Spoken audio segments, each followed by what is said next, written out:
Jangan diberitahu dulu, misalnya besok ibu pagi-pagi awalnya mau memberi tes ya, pretest. Tentang apa bu? Tentang ABC, ya itu mah nantinya udah nggak asli ya tuh. Nanti siswa baca-baca dulu, nggak usah.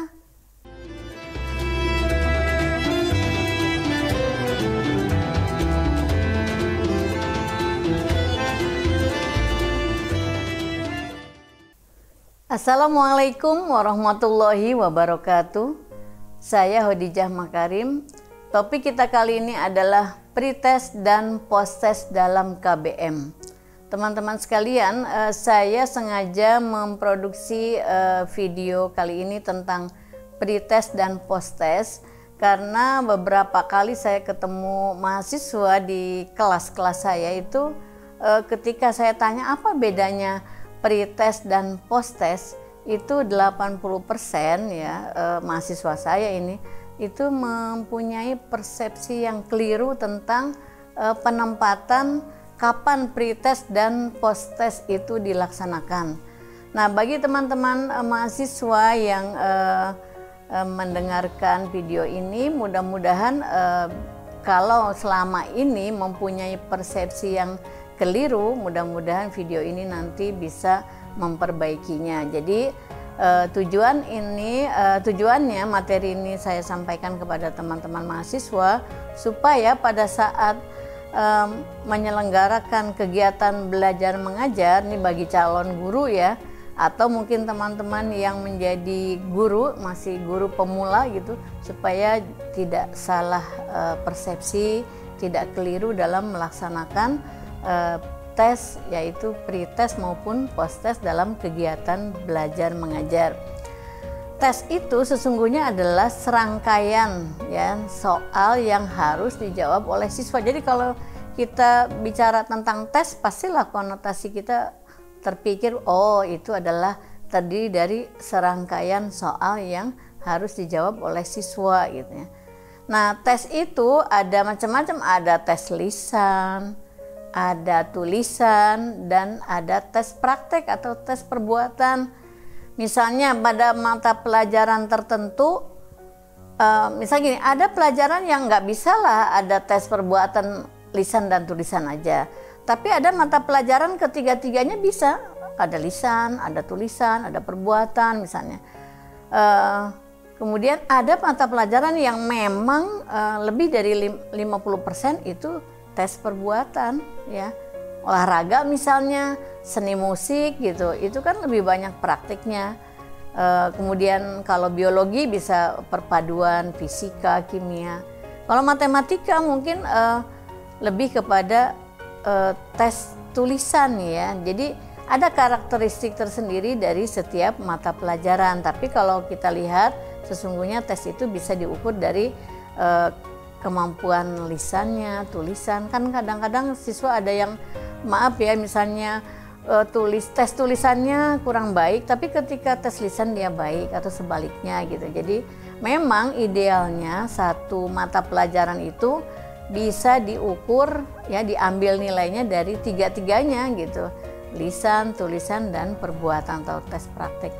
Nah, teman-teman sekalian, kalau dilihat dari fungsinya, tes itu ada tes formatif dan tes sumatif ya. Jadi kalau kita lihat sekarang yang pertama ya, buat teman-teman yang sekarang mungkin sedang PPK ya, calon guru, ataupun tadi saya bilang guru-guru yang masih baru nih jadi guru pemula.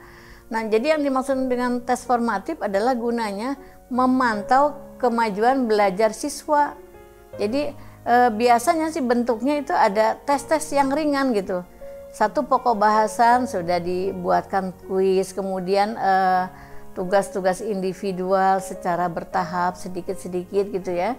Kemudian ada tugas kelompoknya kelompok kecil.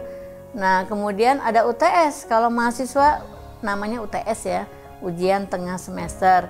Kalau di sekolah PTS ya, penilaian tengah semester ini bagi pelajar. Jadi itu bentuk-bentuk dari tes formatif gitu.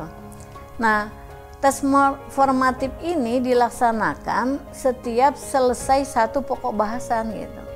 Jadi kalau guru yang rajin selesai satu pokok bahasan melaksanakan tes formatif gitu. Tapi kalau misalnya ini terlalu sedikit, ya udah digabung aja deh. Udah dua pokok bahasan baru diambil tes formatifnya, ya nggak apa-apa. Tapi memang idealnya setiap selesai satu pokok bahasan langsung formatif ya. Kemudian kalau kita lihat berikutnya adalah tes sumatif. Nah, kalau yang ini adalah tes yang diberikan setelah semua pokok bahasan ya, sekumpulan atau serangkaian program pembelajaran selesai gitu, semua dulu diselesaikan. Nah, jadi kalau kita lihat di dalam sumatif tes ini tujuannya adalah untuk mengetahui keberhasilan siswa dalam kegiatan belajar mengajar full seluruhnya. Jadi kalau misalnya dari awal sampai dengan tengah semester itu formatif. Kemudian setelah UTS ada lagi tes, misalnya ada tugas kelompok juga misalnya. Ada satu lagi tugas individual, itu masih dalam masuk penilaian formatif.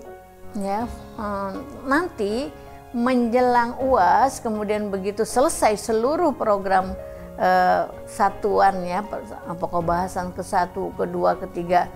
Kalau di perguruan tinggi misalnya setelah 14 kali pertemuan misalnya kan totalnya 16 rata-rata kalau tidak ada libur gitu ya, tidak ada halangan baik mahasiswanya, itu di dalam rencana pembelajarannya itu ada 16 kali misalnya. Nanti kalau misalnya di sekolah seperti apa. Nah, setelah selesai semuanya tes sumatif. Jadi kalau saya ulangi ya, kalau formatif itu adalah tes yang sedikit-sedikit cicilan gitu untuk mengukur kemampuan siswa, daya serapnya setiap habis selesai satu satuan pokok bahasa. Sedangkan kalau sumatif seluruhnya selesai baru diadakan tes. Jadi kesimpulannya sumatif itu adalah tes hasil belajar yang dilaksanakan setelah semua program pembelajaran selesai gitu. Contohnya kalau di mahasiswa perguruan tinggi ada UAS, ujian akhir semester. Kalau di sekolah apalah namanya macam-macam ya, mungkin penilaian akhir semester. Mungkin sekarang ada lagi nama barunya ya. Nah, kemudian kalau saya juga akan menjelaskan terkait dengan judul tadi, kan judulnya adalah bagaimana kita akan membedakan gitu pre-test dan post-test dan kapan penyelenggaraannya. Teman-teman sekalian, supaya tidak salah persepsi tentang pre-test, kan itu artinya adalah tes awal. Nah, ini yang membuat salah persepsi. Tes awal itu seolah-olah awal pembelajaran, tapi sesungguhnya awal itu adalah bukan di situ. Nah, sekarang kita lihat dulu ya pengertiannya. Pretest itu adalah untuk mengukur kemampuan awal ya, bahasa di dalam pendidikannya disebutnya entering behavior. Jadi kemampuan awal siswa. Tentang apa? Tentang materi yang akan diberikan. Jadi gunanya adalah kalau misalnya setelah tes dilihat oleh guru, oh semuanya nggak ada yang paham, berarti semua materi itu harus dijelaskan dari awal sampai akhir. Kalau ternyata 80% sudah dikuasai oleh siswa, berarti ringan dong. Setelah tes itu, oh ternyata tinggal 20% yang belum dipahami oleh siswa. Ini PR guru sedikit jadinya untuk pokok bahasan itu. Jadi guru itu janganlah memberikan materi, mengajak siswa untuk belajar tanpa menyelenggarakan pretest. Kadang kalau udah diulang-ulang kan kadang jenuh juga siswanya. Jadi supaya tidak jenuh, pas gitu yang diberikan, sebaiknya guru menyelenggarakan pretest. Nah, kapan waktunya? Fleksibel. Bisa di awal kegiatan belajar, bisa di akhir. Tetapi tetap fungsinya adalah pretest. Contohnya gini, kalau pada pagi-pagi misalnya di awal guru masuk akan memberikan materi pembelajaran tentang X misalnya ya, lalu dites. Nah, tes itu adalah pretest ya kalau tentang X. Lalu kalau misalnya setelah pembelajaran minggu yang akan datang akan berbicara tentang X misalnya. Nanti minggu depan, tapi ditesnya di akhir pembelajaran pada minggu ini. Sesungguhnya yang ditesnya adalah sesuatu yang belum diajarkan. Itu juga namanya pretest gitu. Jadi jangan sampai gini, mahasiswa kadang-kadang kalau ditanya tes yang dilaksanakan sebelum pembelajaran gitu. Jadi konotasinya kepada waktu, padahal sebelum itu adalah sebelum materi itu diajarkan gitu ya. Nah, selanjutnya sekarang post test. Post test itu adalah gunanya untuk mengukur daya serap siswa setelah kegiatan belajar berlangsung. Jadi belajar dulu udah beres semuanya, lalu dites berapa persen tingkat keberhasilannya gitu. Itu post test. Saya kira kalau untuk post test jarang yang salah persepsi ya. Tapi yang salah persepsi itu adalah pretest. Jadi jangan sampai, contoh gini, guru tiba-tiba mengucapkan selamat pagi anak-anak, kemudian hari ini ibu akan menyelenggarakan tes. Nah itu belum tentu pretest. Kalau isinya mengukur keberhasilan pembelajaran minggu lalu gitu. Berarti itu post test meskipun diteskannya sebelum pelajaran dimulai gitu ya. Jadi teman-teman calon guru dan para guru muda, jadi jangan lupa bahwa penyelenggaraan pretest itu boleh di akhir pembelajaran, boleh di awal. Yang penting adalah yang diisinya, isi tes itu adalah sesuatu yang belum diajarkan, berarti namanya pretest. Kalau isi tesnya, butir-butir tesnya berisi materi sesuatu yang sudah diajarkan, berarti post test gitu aja. Jadi post dan pre itu menunjuk kepada materinya, bukan kepada waktunya. Nah, sebagai contoh misalnya kalau di awal gitu ya, misalnya pelajar jangan diberitahu dulu, misalnya besok ibu pagi-pagi awalnya mau memberi tes ya, pretest. Tentang apa bu? Tentang ABC, ya itu mah nantinya udah nggak asli ya tuh. Nanti siswa baca-baca dulu, nggak usah. Ya, tapi biarlah alami, kan kita mau lihat yang hasil alami gitu. Lalu tes, oh aslinya seperti ini siswa saya ini. Lalu nah dianalisa dari mana kita mulai gitu ya. Jadi gampangnya kalau pretest itu ibaratnya kayak orang ini, kayak misalnya mau kasih tunjuk alamat gitu ya. Kalau seseorang bertanya tentang alamat rumah saya misalnya, saya akan tanya dulu, kamu yang tahu sampai mana nih, daerah mana nih gitu yang dekat rumah saya. Aku taunya toko ini atau aku taunya mall ini misalnya. Nah dari situlah kita beritahu, jangan mentah banget gitu. Kalau misalnya kamu taunya mana?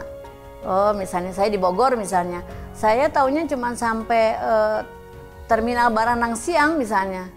Ya udah kita beritahu petunjuk itu mulai dari terminal Baranang Siang gitu. Atau misalnya, oh saya taunya pintu Kebon Raya. Ya udah kita beritahulah dia startnya itu dari pintu Kebon Raya Bogor misalnya gitu. Jadi kira-kira kayak gitu ya teman-teman. Jadi tentang pretest itu. Nah kemudian kalau di akhir ya juga begitu. Ya begitu selesai, para siswa sekalian, ibu hari ini akan menyelenggarakan pretest, yaitu tentang materi pembelajaran yang akan ibu sampaikan minggu depan. Hari ini ibu ingin tahu dulu nih teman-teman siswa semua tentang materi yang akan diajarkan. Ya udah, kasih perangkat tesnya. Nanti dibaca tuh di rumah oleh guru yang bersangkutan. Oh ternyata 80% siswa saya sudah menguasai, alhamdulillah. Berarti saya akan mengajarkan tinggal 20% yang belum mereka kuasai gitu. Atau sebaliknya 90% kelas belum menguasai materi tersebut, ya udah berarti kita siap-siap dengan pembelajaran itu secara penuh ya, utuh gitu. Karena kan cuma 10% yang mampu menjawab tes itu ya. Nah jadi kesimpulannya pretest itu bukan tes sebelum pembelajaran ya, tapi tes yang menunjukkan pada sebelum materi itu diberikan. Jadi bukan pada waktu tetapi pada materi. Begitu juga post test. Sesudahnya itu menunjukkan bukan sesudah waktu tetapi sesudah materi pembelajaran diberikan. Jadi sekali lagi, pre-test dan post-test itu, pre dan postnya bukan menunjuk pada waktu tetapi pada materi. Apakah materi itu, apakah rangkaian tes itu berisi materi yang akan diajarkan, berarti namanya pre-test. Apakah rangkaian soal itu berisi materi pembelajaran yang sudah diberikan, yang sudah dilalui dalam proses KBM, berarti namanya post test gitu ya. Jadi jangan salah menempatkan ya teman-teman sekalian, dan ini mudah-mudahan bisa membantu teman-teman untuk mengurangi kesalahan persepsi dari kata pre-test dan post-test itu. Jangan sampai salah menempatkan di dalam pelaksanaannya dalam kegiatan belajar mengajar. Begitu juga teman-teman mahasiswa yang semester ini sedang menyelenggarakan PPK ya, praktik profesi keguruan, di dalam memberikan tes kepada siswa-siswanya, jangan keliru menempatkan kapan pre-test dan kapan post-test. Demikian, mohon maaf bila ada kekurangan. Assalamualaikum warahmatullahi wabarakatuh.